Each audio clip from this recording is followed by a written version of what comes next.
चंद्रयान-3 तो चांद की ओर जाने के लिए निकल चुका है और लगभग 1 महीने बाद चांद की सतह पर पहुंच जाएगा।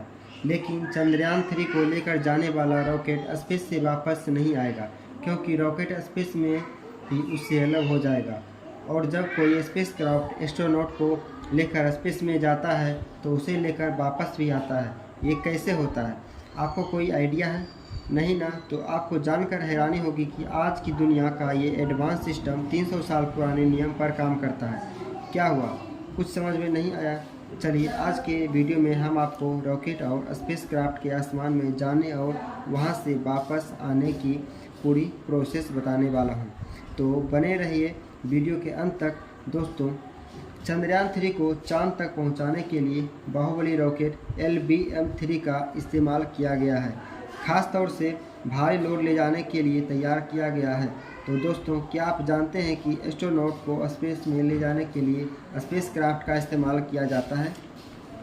लेकिन क्या स्पेसक्राफ्ट और रॉकेट एक ही हैं? नहीं, असल में ये दोनों एक दूसरे से काफ़ी अलग होते हैं। रॉकेट को हम एक टैक्सी की तरह भी मान सकते हैं, जिसका काम स्पेसक्राफ्ट या सैटेलाइट या चंद्रयान को स्पेस में ले जाना होता है। इनके सबसे खास मकसद पृथ्वी की गुरुत्वाकर्षण सीमा से बाहर निकलना होता है। रॉकेट आज से 300 साल पुराना 300 साल पहले बनाए गए न्यूटन के तीसरे नियम पर काम करता है। क्या आप सबको यह पता है? चलिए हम आपको बताते हैं। इस नियम के अनुसार हर क्रिया के विपरीत प्रतिक्रिया होती है, यानी जितनी तेज़ी से हम किसी चीज़ को ऊपर की ओर फेंकेंगे उतनी तेज़ी से वो वापस नीचे की ओर आएगी। आपने अभी चंद्रयान-3 को लॉन्च होते तो देखा ही होगा। आपने देखा होगा कि चंद्रयान-3 के लॉन्च होने से पहले आसमान धुएं का गुब्बार बन गया था। क्या आप जानते हैं कि वो किसका था? दरअसल ये कुछ नहीं बल्कि आग की लपटें, गर्म गैसें और धुआं होता है, जो रॉकेट के फ्यूल जलाने से निकलता है। रॉकेट के इंजन से निकलने वाला धुआं नीचे ज़मीन की ओर ढकेलता है, जो उसकी क्रिया होती है।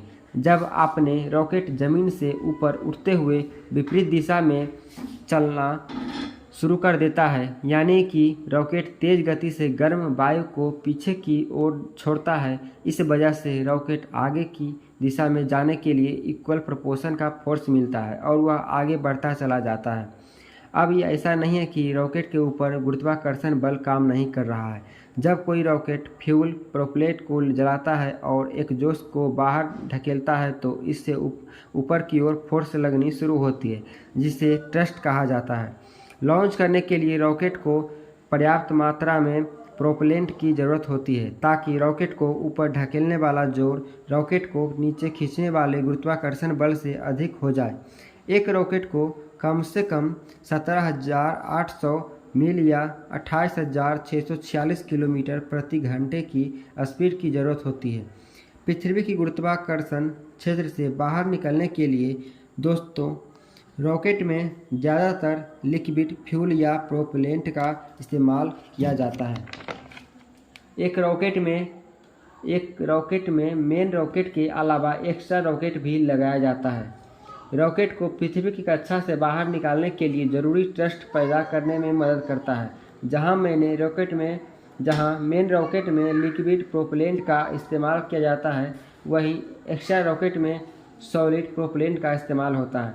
पृथ्वी की कक्षा से बाहर जाने के बाद जब इनका फ्यूल ख़त्म हो जाता है तो ये मेन रॉकेट से अलग हो जाते हैं, जिसके बाद रॉकेट अपने मिशन को पूरा करने में आगे बढ़ जाता है। अगर ये सैटेलाइट कोबेंट स्टारबेस करने गया होता है तो धीरे धीरे रॉकेट के सभी हिस्से अलग होते जाते हैं और केवल सैटेलाइट बचता है, जबकि निर्धारित कोबेंट में जाकर सेट हो जाते हैं।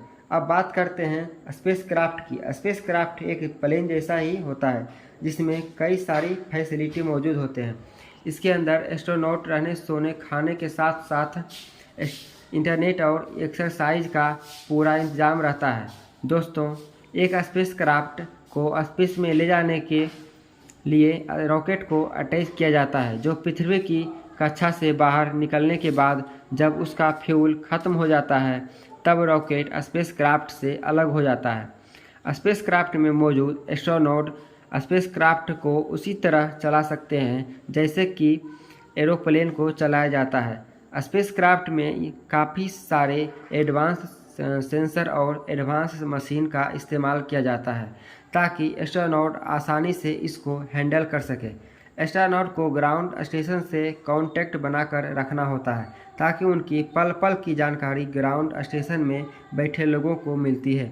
एस्ट्रोनॉट स्पेस में जाकर अपनी रिसर्च करते हैं और जिस एक्सपेरिमेंट के लिए आए थे उसे पूरा करते हैं और वापस स्पेसक्राफ्ट में बैठकर वापस आने की प्रक्रिया को पूरा करते हैं। स्पेसक्राफ्ट को पृथ्वी पर आने की प्रोसेस काफ़ी मुश्किल होती है।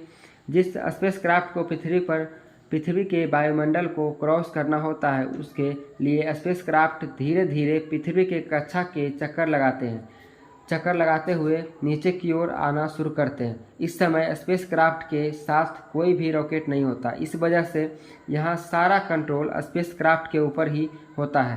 पृथ्वी के तरफ आते समय स्पेसक्राफ्ट की स्पीड 17,500 किलोमीटर प्रति घंटा हो जाती है और इस तरह पृथ्वी की कक्षा में घूमते हुए स्पेसक्राफ्ट पृथ्वी के वातावरण में एंटर कर जाता है, जहां स्पेसक्राफ्ट को काफ़ी गर्म तेज हवाओं का सामना करना पड़ता है। यहाँ पर ज़्यादा प्रेशर की वजह से स्पेसक्राफ्ट में आग भी लग सकती है और अगर ऐसा हुआ तो स्पेसक्राफ्ट में बैठे यात्री के पर खच्चे उड़ जाएंगे और यही हुआ था कल्पना चावला के साथ, जिनकी वजह से उनकी मौत हो गई थी।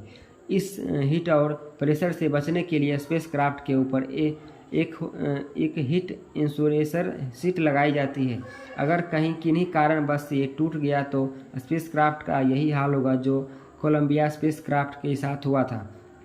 पृथ्वी के पास आते आते स्पेसक्राफ्ट पृथ्वी के पैरेलल होने लगता है। ये बिल्कुल उसी तरह लैंड करता है जिस तरह एक एरोप्लेन लैंड करता है। ज़मीन के पास आने पर इसके टायर खुल जाते हैं। स्पेसक्राफ्ट की स्पीड बहुत ज़्यादा होती है, इसलिए लैंडिंग करते समय इनके पीछे पैराशूट खुल जाता है और इस तरह सभी एस्ट्रोनॉट वापस ज़मीन पर लौट आते हैं।